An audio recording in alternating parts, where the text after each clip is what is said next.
So welcome to another Thursday Thought. And I thought I'll take this opportunity to talk about this intersection between IT and OT, operational technology and information technology. Obviously we know what information technology is. It's really around the factories, ERP, the CRM systems, and obviously we have the OT side of things, which is PLC, SCADA, and the actual machines and sensors that are on the factory floor.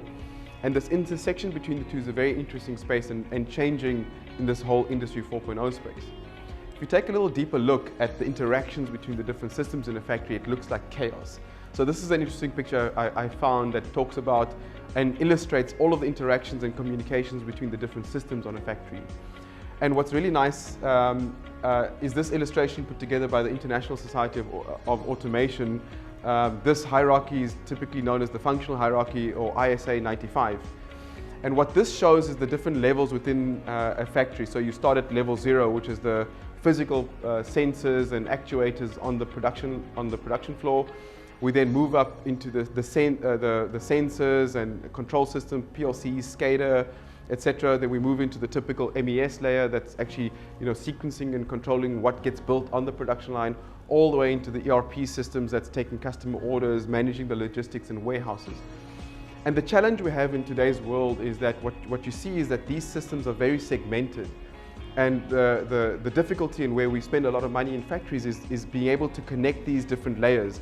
And typically from level 2 to level 3, so integrating into MES systems and integrating into ERP systems costs huge amounts of money. However, new technology enables us to really bring these layers a lot closer. And what we believe is really the integration between these layers into a more unified platform. And what we see is that the future of MES is really going lower down into the production line and going deeper into the ERP layer. And what we see is that the real opportunities are in these intersections between the two.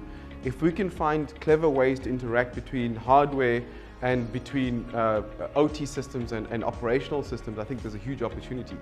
And that's what we've been focusing on at Jendamark. We've been developing this, let's call it an advanced MES system that goes all the way down to controlling processes at the sensor level, all the way up into controlling typical processes that happen in an ERP system. Here's another Thursday Thought.